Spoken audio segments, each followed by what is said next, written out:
ನಮಸ್ಕಾರ ಕರ್ನಾಟಕ.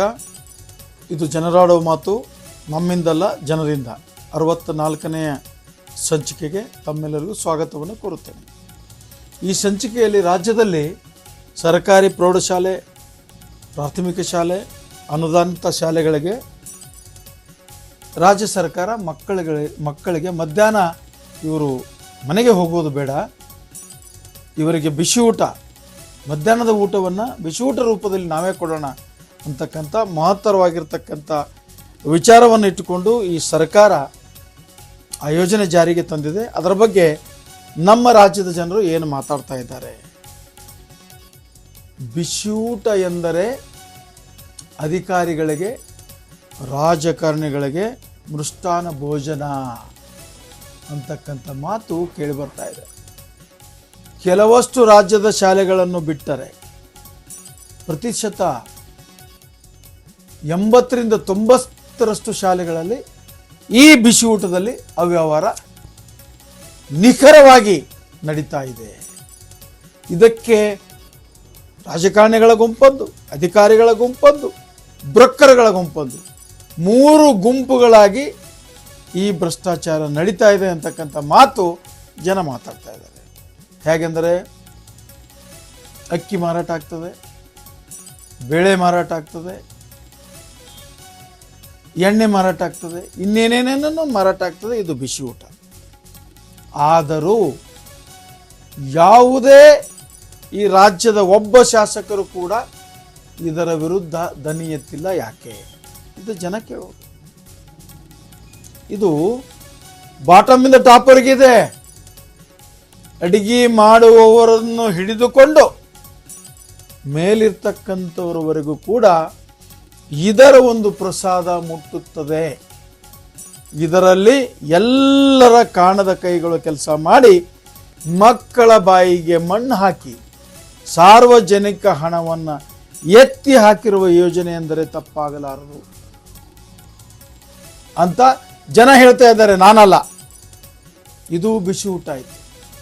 ಕ್ಷೀರ ಭಾಗ್ಯ ಮಕ್ಕಳಿಗೆ, ಅದು ಸರ್ಕಾರಿ ಶಾಲೆ, ಅನುದಾನಿತ ಶಾಲೆಯಲ್ಲಿ ಓದ್ತಕ್ಕಂಥ ಬಡವರ ಮಕ್ಕಳಿಗೆ ಕೆನೆ ಭರಿತ ಹಾಲು ಕುಡಿಸಲೆಂದೇ ಸಿದ್ದರಾಮಯ್ಯನವರು ಕ್ಷೀರಭಾಗ್ಯ ಜಾರಿಗೆ ತಂದರು. ಎಲ್ಲೆಲ್ಲಿ ಹೋಗ್ತಾವ್ರಿ ಕ್ಷೀರಭಾಗ್ಯದ ಹಾಲಿನ ಪುಡಿ ಪಾಕೆಟ್ಗಳು, ಎಲ್ಲೆಲ್ಲೋ ಸಿಗ್ತಾವೆ. ಅಕ್ಕಿ ಸಿಗ್ತಾ ಇದೆ, ಹಾಲಿನ ಪೌಡರ್ ಪಾಕೆಟ್ ಸಿಗ್ತಾ ಇದೆ. ಮುಂದೇನಾಯ್ತು ಗೊತ್ತೇ ಆಗೋದಿಲ್ಲ. ಇದು ವಿಪರ್ಯಾಸ. ಯಾರಾದರೂ ಸ್ವಲ್ಪ ಜನ ಬಿಟ್ಟರೆ ಯಾವ ಅಧಿಕಾರಿಗಳು ಇದನ್ನು ಕಂಡು ಹಿಡಿದು ಕ್ರಮ ತೆಗೆದುಕೊಂಡ ಉದಾಹರಣೆ ಒಂದಿಷ್ಟಿದ್ದರೆ ಕೊಡಿ. ನೀವು ಸರ್ಕಾರಿ ಶಾಲೆಗಳಲ್ಲಿ ಇರ್ತಕ್ಕಂಥ ಸ್ಟಾಕ್ ರೂಮಿಗೆ ಭೇಟಿ ನೀಡಿ.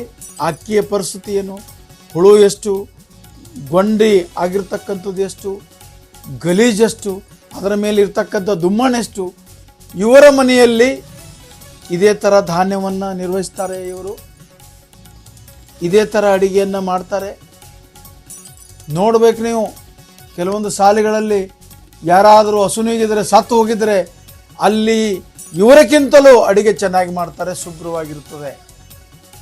ಆದರೆ ಅದಕ್ಕಿಂತಲೂ ಕೆಟ್ಟದಾಗಿ ಈ ಶಾಲೆಗಳಲ್ಲಿ ಬಿಸಿ ಊಟ ಸಿದ್ಧಪಡಿಸ್ತಾರೆ. ಇದಕ್ಕೆ ಯಾರೂ ಕ್ರಮ ತೆಗೆದುಕೊಳ್ಳೋದಿಲ್ಲ.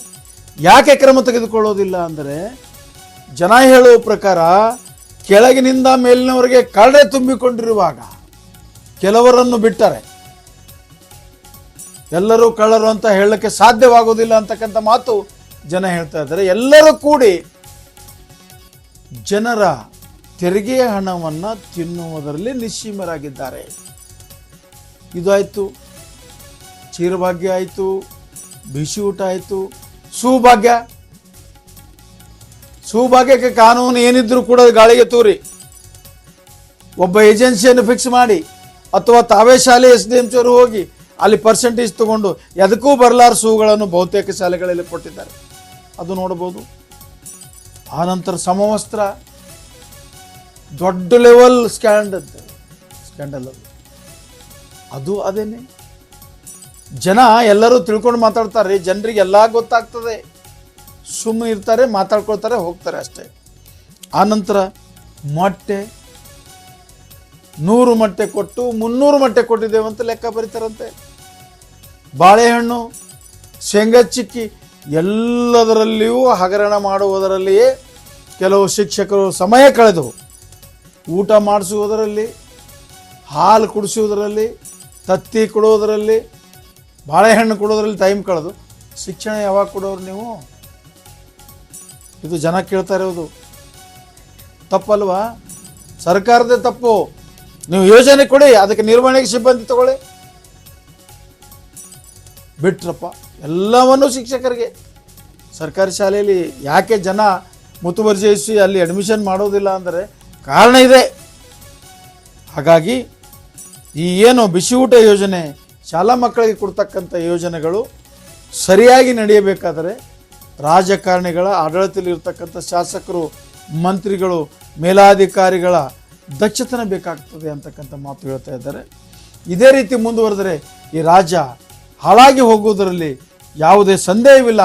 ಸರ್ಕಾರಿ ಶಾಲೆಯಲ್ಲಿ ಮಕ್ಕಳಿಗೆ ಸರಿಯಾಗಿ ಶಿಕ್ಷಣ ಸಿಗುವುದಿಲ್ಲ ಅಂತಕ್ಕಂಥ ಮಾತನ್ನು ಜನ ಹೇಳ್ತಾ ಇದ್ದಾರೆ. ಇದಕ್ಕೆ ಸರ್ಕಾರ ಇದನ್ನು ಮನಗೊಂಡು ಯಾವ ರೀತಿ ಕ್ರಮ ತೆಗೆದುಕೊಳ್ತದೆ ಅಂತಕ್ಕಂಥ ಒಂದು ವಿಷಯವನ್ನು ನಾವು ನೀವೆಲ್ಲರೂ ಕಾದು ನೋಡೋಣ. ಇದು ಜನರಾಡುವ ಮಾತು ನಮ್ಮಿಂದಲ್ಲ, ಜನರಿಂದ 64ನೇ ಸಂಚಿಕೆಗೆ ವಿರಾಮ ಕೊಡುತ್ತೇನೆ. ನಮಸ್ಕಾರ.